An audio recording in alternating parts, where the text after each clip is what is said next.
Hello. I was hoping to address some questions that came up in a Facebook post from last week. I had a quiz for a no-hide class, and one of the questions was an essay question. Please explain the concept of no-hide identity. I found it to be an interesting question. I was curious to know how other people would just answer that question and to see what kind of discussions might occur.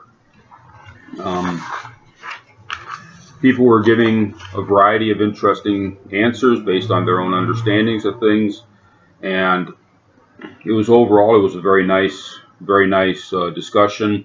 There was one thread within the discussion that got a little bit um, excitable. It was asking about, the person, someone had posted a Torah observant, no, Torah observant human as being the identity of a no-hide. It's the kind of thing you could put on a bumper sticker. It really didn't explain a lot, but it kind of was distilled into the essence of what the person wanted to communicate. Um, Unfortunately, there's a lot of conflicts that do exist within the no-hide movement. We tend to be a little bit headstrong. I know I do. We have our ideas, and that's basically the reason why we left the church and we got involved with Torah was because we have a very strong opinions, very strong ideals. It kind of goes together, but at the same time, we tend to be different people, and sometimes those ideas butt heads with each other. Somebody who had already posted an answer, another nice answer to the question, didn't think Torah observant human really gave it justice. She thought it was an essay question. You should write an essay, not a bumper sticker. And within just a couple of posts, it kind of blew up into what we call a flame war. It just flamed up like gasoline flames up. Not exactly in an organized manner, but in a very quick manner. And the person that did Torah observant human, began getting some very strong, apparently pent up anger issues from the past that just kind of came out at this point. Three different things that I've identified in the discussion. There's other peripheral things, but there seem to be three main concerns that were addressed in the discussion thread. The person accused the bumper sticker person with spreading the word that Jews are blind to recognizing the righteous Gentile. I'm familiar with some of the conflicts that occurred several years ago. There was a certain amount of emotion involved. There's a certain amount of frustration, reasonable frustration for the person. They live in a state that only has a few Jewish communities within the entire state, and it's very difficult in these kind of smaller states to interact with the Jewish communities, interact with the rabbis, and the person can feel very alone and frustrated. And saying that the Jews are blind doesn't necessarily mean that they're attacking the Jews as being Jews, but just rather it's a frustration that many Noahides do feel. I know several Noahides from that state, and they all have a certain feeling of isolation. Something I don't feel here in the big city because I go past many Jewish communities to get to the one that I interact with, and the other ones I could also interact with. So I mean, I have an overabundance of opportunity to interact with rabbis, to interact with the Jewish community. That it's more difficult for people that are in less populated states. But I can understand that the term the Jews being blind, because all of us in the No-Hide movement, or most of us in the No-Hide movement, have a New Testament background. We remember how that term is used both in the New Testament and in the church, and it has definite anti-Semitic connotations to it. I don't think that's the way that the person meant it when she said it, but it's unfortunately it came across, at least to the one person, in that manner.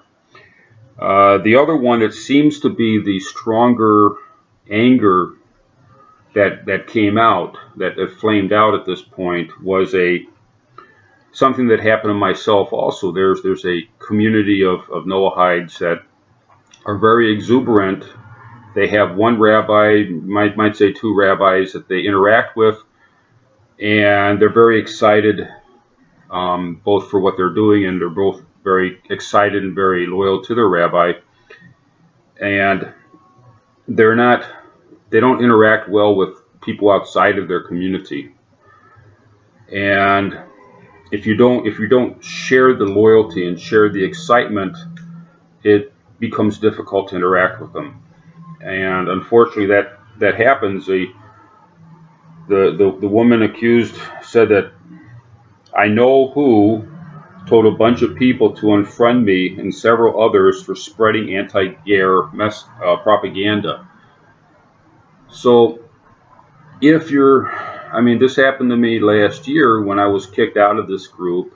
I was unfriended. Well, I was only unfriended by two people, and one of them blocked me. The rabbi blocked me, mainly because I was defending another Noahide leader who, from a different group, that was being attacked in a vicious manner. I came to that person's defense. I said, no, he's not wrong, and the person that was making the attack was wrong.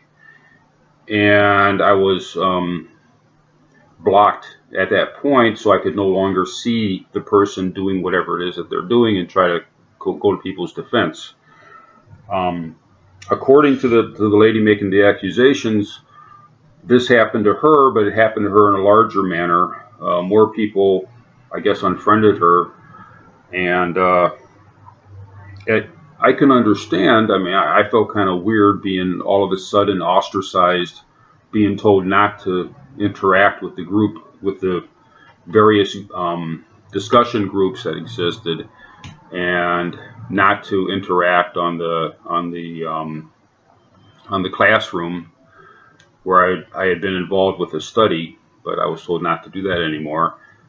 Just a way of being pushed out seemed very odd. It seemed like something you'd expect out of the Southern Baptist Church. You wouldn't expect that in a Torah environment. So I could understand how she felt the way she felt about this. Concerning the specific person that she was interacting with, I don't think the specific person she was interacting with, she said that she did not unfriend her because the rabbi told her to unfriend her. And I remember that this particular lady did disappear from Facebook for a while. I didn't know if I couldn't imagine she would block me. And, we were friends, and then she disappeared. My suspicion was she just dropped out of Facebook. She took a break, and probably deactivated her profile for a while. And she came back and sent me a friend request, and there didn't seem to be any issues involved. It just seemed that, from what I could tell, she took a break. So I could understand how she might be confused by these accusations. The other accusation was not targeted towards her. It was targeted towards the rabbi, the one that blocks people. He has a tendency to, during conversations, he likes to record his conversations that he has with people. If they're going over a subject, a study subject, he will record it because he thinks it's important. And I can understand. I agree with him that it's important. It's also important to tell people that you're going to record them. It might be a good idea to mention that at the beginning of the recording, just to let you know this is being recorded, if it's okay.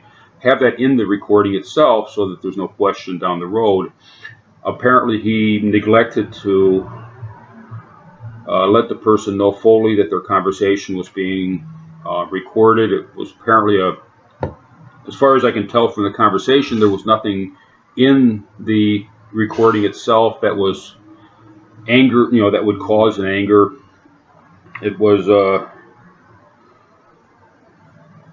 about people lighting Shabbat candles, which everyone agrees that, or most people, I guess, would agree that as long as you can have a candlelight dinner on Friday, and maybe you can say a prayer.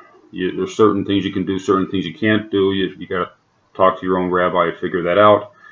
And they were discussing it, and the discussion was recorded and it was made available to other people. As long as the people are aware of it, it's okay. I mean, I've got a class on Thursday that we record them. I've got my recorder, and other people have their recorders, and we record the classes. Hopefully, these classes will get online. That's the plan anyway. And there's a concern, maybe a need to edit some of it, make sure there's any private discussion going on during that needs to be edited out of the class. But eventually, we hope to put the classes online. So there's a value to this, but it needs to be discussed. It needs to be. The people need to know that their conversations. You're discussing something, what you think is a private discussion, and you find out later on it was recorded. That needs to be out in the open where that's happening. So we have these three distinct things. They're not really interrelated, but because the way that it came out in the discussion, there's also something about McDonald's which I don't totally understand. And in the middle of all this, they had a discussion about different people having open heart surgery. I mean, it seemed like a time when we could, calm down a little bit and, say, yeah, we all had open heart surgery. The different people were discussing their open heart surgeries, and after that discussion, it just kind of got boiled up even more. And there was even a case where someone was using the F word during it. Somebody that wasn't directly involved felt a need to get in there and start screaming. And this got kind of nasty. So my advice in all this, first of all, we all have to realize that we're all dealing with our own histories. We're all individuals. We're all human beings, and we have to have a certain amount of empathy towards the other person. Hey, the other person, they're dealing with their issues too, their struggles and all that, and we need to think about the other person. Dial down the conflict would be beneficial. Don't go all crazy, and think through what the other person is saying. I mean, here what happened was the person making the accusations had three major accusations that really didn't directly tie into each other. So what happens is the person reading it will tie it together in whatever way makes sense. And remember, you're on Facebook. You're not in an intellectually, you're not in an environment that is, that works for the intellect. You're in an environment that works for quick responses, and that so complicated three things that don't really fit together, except that we're angry at this particular rabbi, but they don't, beyond that, they don't really fit together, and especially when the person thinks that you're attacking her instead of attacking the rabbi. It just turned into a horrible mess, and we just have to dial it down and think things through and try to be calmer with each other. And maybe ask questions. What do you mean by that? Thank you.